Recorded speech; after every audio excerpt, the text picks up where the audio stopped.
You're standing in the garage on a Saturday afternoon, cleaning out a box you've moved from house to house for years. Inside are expired warranties, old utility bills, printed photographs, a concert ticket, maybe a cassette tape you no longer have a player for. Most of it looks useless. Evidence from a time before every memory was stored in a cloud.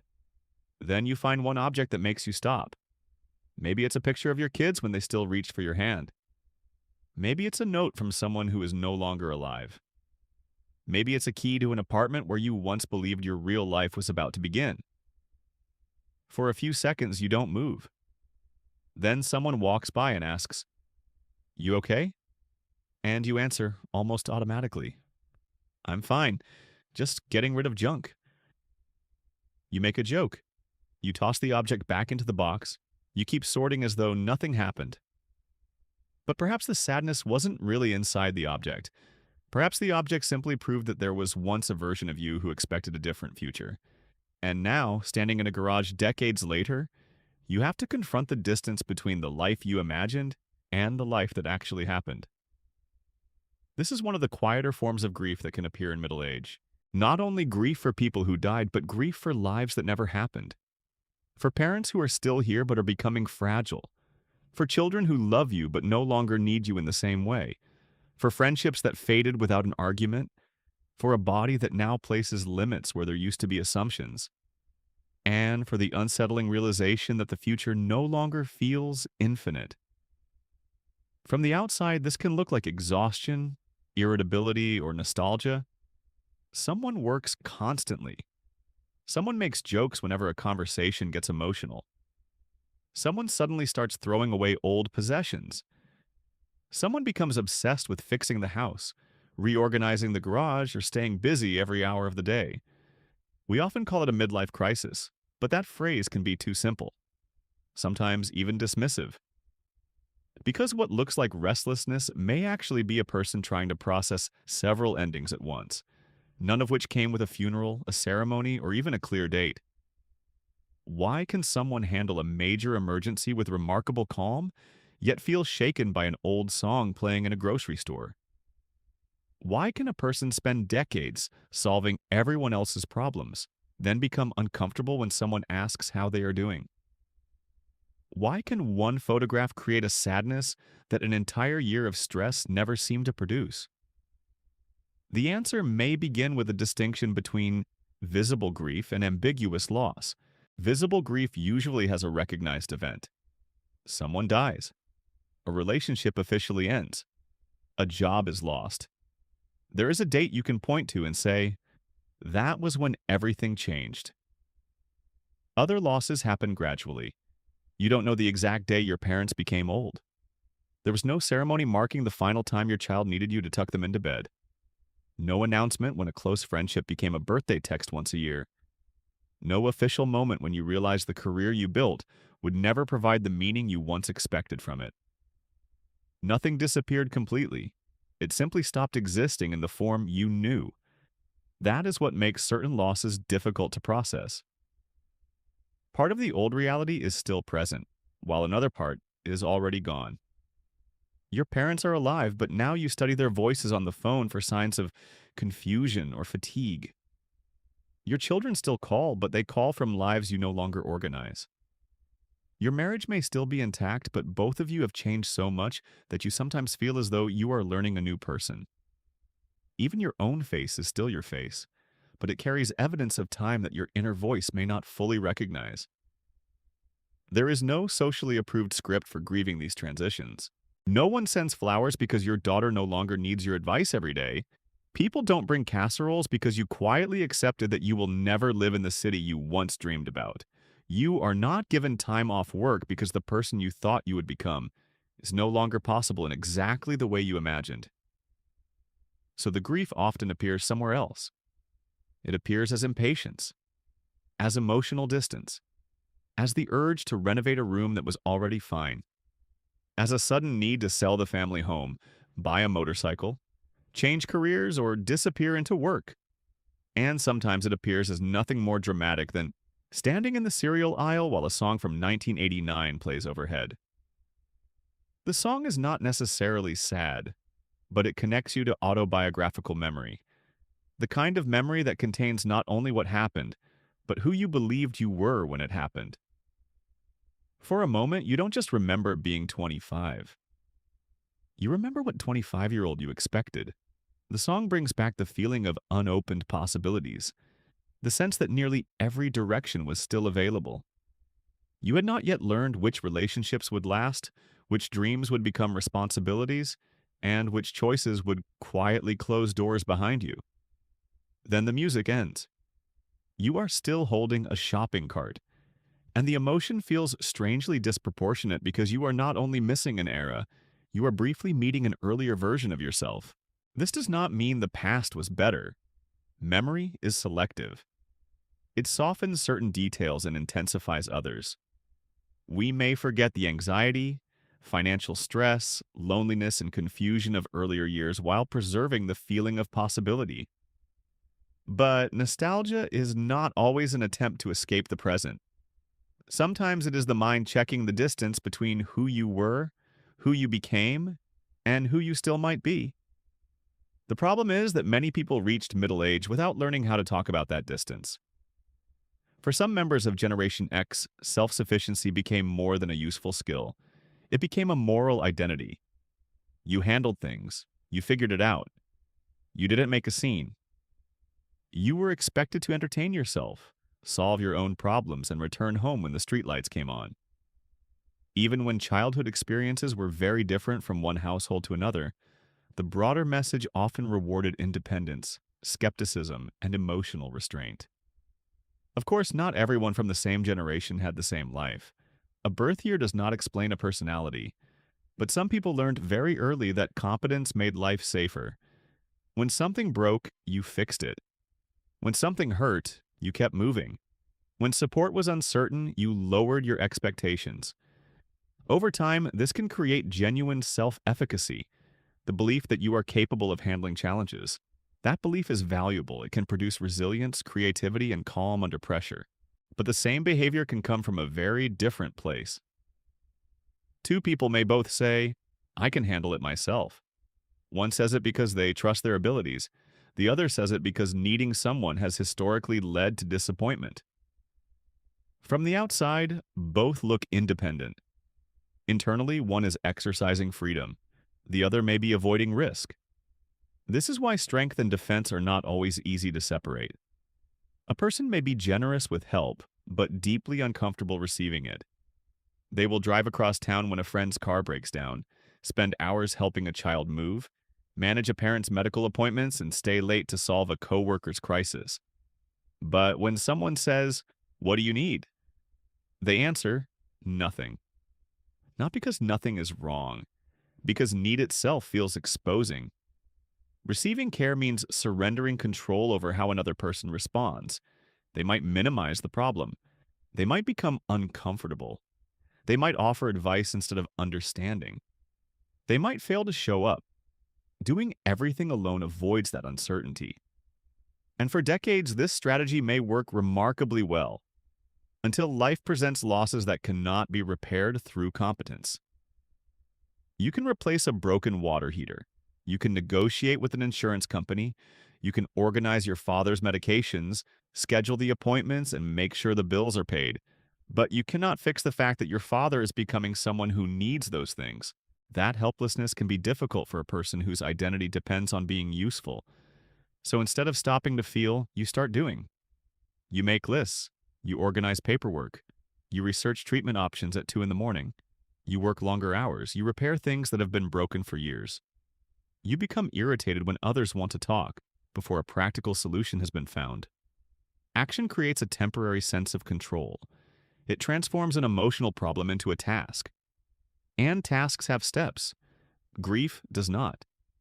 This is why constant functioning can be both admirable and costly. It keeps families moving during difficult seasons. It protects others from chaos. It may even protect you from being overwhelmed all at once. But functioning is not the same as processing.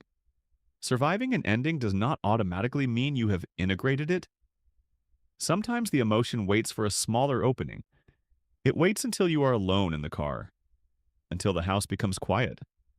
until the holiday is over and everyone leaves, until you find a child's old backpack in the closet and realize you can still remember the weight of it in your hand.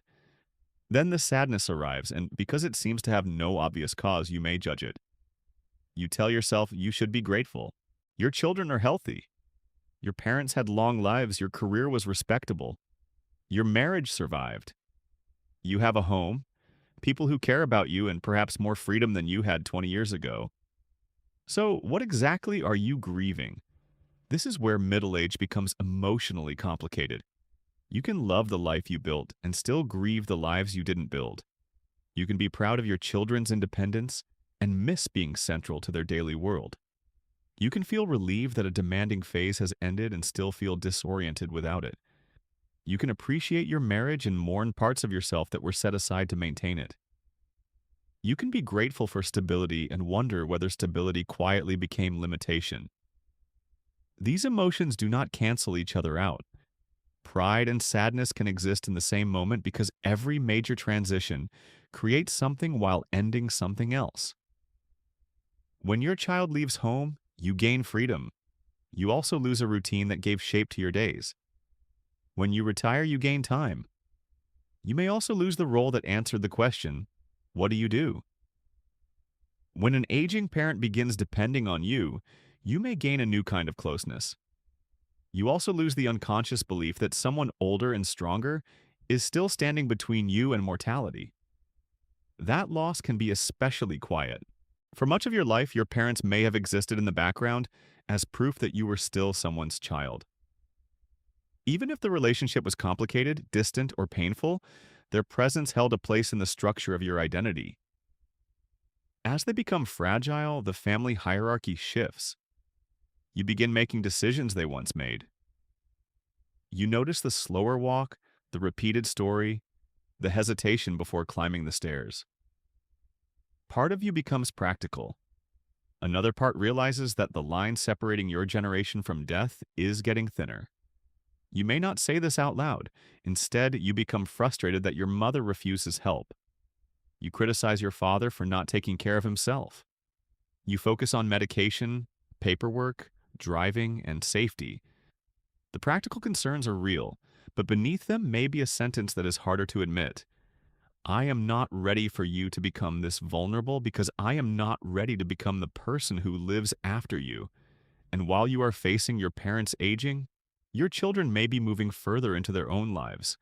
For years, being needed gave you structure. Lunches, rides, practices, doctor appointments, homework, college applications, crises, advice. Even when it was exhausting, your usefulness was constantly confirmed. Then the calls become less frequent. They make decisions before telling you. They create traditions you did not start. They ask for support, but not always guidance. This is healthy. It may be exactly what you worked for. But psychological success can still contain loss. A parent may spend 20 years preparing a child to leave and still feel shocked by the quiet after the leaving happens. The empty bedroom is not only an empty room, it is evidence that a version of you has completed its main assignment. And then comes a question many people postpone by staying busy. Who are you when you are no longer needed in the same way? For some, work becomes the answer. You take on another project, accept another responsibility, become the person everyone depends on. You may call it ambition, loyalty, or discipline, and it may genuinely be all three. But work can also protect you from silence. As long as something is urgent, you don't have to confront what feels uncertain. A crowded calendar can become a form of emotional regulation, not because productivity is inherently unhealthy, but because it keeps the mind inside problems with measurable outcomes. Complete the report, close the deal, repair the deck, answer the emails, improve the numbers. These problems may be difficult, but they are solvable. The deeper questions are not. Did I become the person I wanted to be? Did I choose this life, or did I keep responding to what was required? Which parts of me were postponed so long that they eventually disappeared? What did I assume I would still have time to repair? Middle age changes the emotional weight of these questions because the future begins to feel more limited. When you are younger, an unlived life can remain psychologically available. You can still imagine changing careers, moving across the country, repairing the friendship, writing the book, learning the instrument, taking the trip, becoming more honest, becoming less afraid. Even when you do nothing, possibility itself provides comfort. There is always later. Then, gradually, later becomes a more serious word. Not everything is impossible. Many people make profound changes in their 50s, 60s, and beyond, but time is no longer abstract. Certain doors require more sacrifice to open, and others have closed for reasons that cannot be reversed. You may realize that there will not be another childhood with your children. There may not be enough time to build the relationship you hope to have with a parent. The physical ability you assumed would remain available may now require negotiation. The career you tolerated because it was temporary may have become your career, and the person you kept planning to become may still be waiting for a version of life that never arrived. This confrontation is sometimes mistaken for ingratitude, but grieving an unlived possibility does not mean your real life was a mistake. It means every chosen life contains unchosen lives. To commit to one person is to release other futures. To raise a family may require postponing certain freedoms. To protect financial stability may mean declining a risk that once felt meaningful. To care for others may leave less time to discover who you are outside of care. No one gets every version, but for years we can avoid feeling the cost of our choices by imagining that nothing is final. Middle age makes finality more visible, and this is often where identity begins to tremble. We like to believe identity lives inside us as something permanent, but much of identity is supported by roles. You are the provider, the problem solver, the mother everyone calls, the father who knows what to do, the reliable employee, the strong sibling, the person who never falls apart. These roles can become so familiar that you stop noticing how much of your self-worth depends on them. Being useful becomes evidence that you matter. Being needed becomes evidence that you belong. Being in control becomes the way you regulate tension inside yourself. Then the roles change. Children become independent. Parents die. Careers end. Marriages transform. Bodies demand different forms of care. People who once relied on you learn to rely on themselves. You may finally have more time, yet feel anxious rather than free. Because freedom is not automatically comforting when obligation has been the structure of your identity. Without the task, who are you? Without the emergency, where does your attention go? Without someone needing your strength, are you still valuable? This may be the deepest grief of middle age. Not simply the loss of the past, but the loss of an identity that depended on the past continuing. And that grief can produce very different behaviors. One person holds on to everything. Old clothes, tools, photographs, furniture, paperwork, objects that no longer serve a practical purpose. Another person gets rid of everything. They clean aggressively, donate boxes, sell the house, delete old messages. Remove every visible reminder of who they used to be. Holding on and letting go may look like opposites, but both can be attempts to control the meaning of change. The person who keeps everything may be saying, as long as I preserve the evidence, that part of me still exists. The person who discards everything may be saying, if I remove the evidence, it cannot pull me backward. Neither response is automatically unhealthy. Objects can be meaningful, and clearing space can be liberating. The deeper question is whether the choice feels flexible. Can you look at the object without being trapped by it? Can you release it without needing to erase what it represents? Are you choosing, or are you escaping the feeling that comes before the choice? That question applies beyond objects. Do you stay busy because you enjoy an active life, or because stillness allows something painful to surface? Do you use humor because it helps you connect, or because sincerity makes you feel exposed? Do you handle everything alone because independence suits you, or because you cannot tolerate the uncertainty of being supported? You may not have one answer. A behavior can begin as protection and later become preference. It can be strength in one moment and avoidance in another. The goal is not to turn every habit into a wound. The goal is to notice whether your strength still gives you choices. Real resilience is not only the ability to endure discomfort, it is also the ability to recognize what the discomfort means. To process a loss does not require a dramatic confession. It does not mean you must explain your childhood, cry in front of everyone, or become a completely different person. Sometimes it begins with something much smaller. You notice the urge to make a joke and wait 2 seconds before making it. You allow an old song to finish without changing the station. You tell someone, I don't need you to solve this, I just need to say it out loud. You name the loss accurately. Not, I'm being ridiculous, not, I'm just tired. But, part of my life ended and I didn't realize I was allowed to grieve it. Naming an experience does not make it larger. Often it makes it containable. It allows you to separate sadness from failure, nostalgia from regression, and vulnerability from helplessness. And it creates space for a different kind of strength. The strength of your earlier life may have been resistance. Keep moving. Handle it. Don't depend on anyone. Make it through the week. That strength may have protected you. It may have built your career, supported your family, and carried you through experiences no one else fully understood. You do not need to reject it. But perhaps strength can evolve. Perhaps it can become the ability to remain present with something that has no practical solution. To admit that gratitude and grief are living in the same room. To accept care without interpreting it as incapacity. To honor who you were without demanding that you remain that person forever. This is what integration can look like. Not forgetting the past. Not returning to it. Not reinventing yourself through some spectacular act. Simply allowing the different versions of your life to belong to the same story. The child who learned not to ask for much. The young adult who believed time was endless.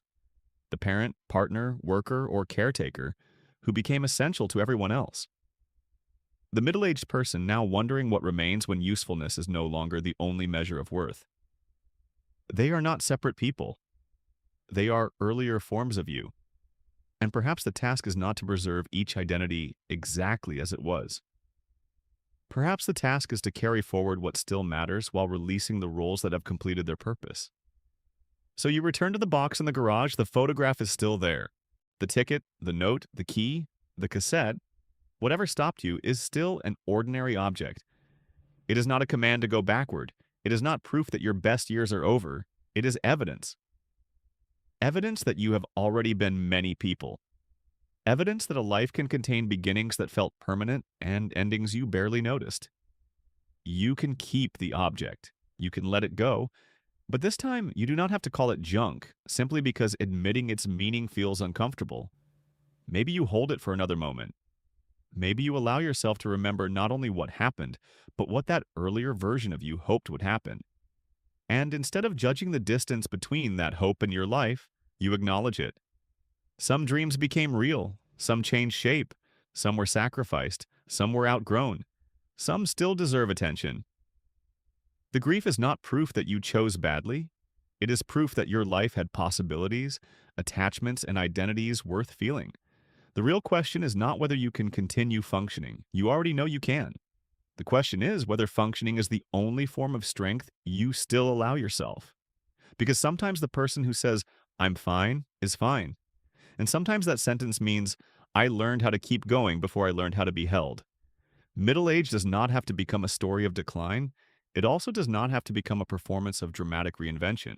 It can be something quieter, a time to recognize what ended, to decide what still belongs to you, to discover whether your independence is freedom or armor, and to build an identity that is not sustained only by being strong, useful, or in control. You are not betraying who you were by becoming someone new. You may simply be allowing strength to stop meaning that nothing ever touches you. If you recognized yourself or someone you love in this, share the loss you never called grief, because no one seemed to notice that something had ended.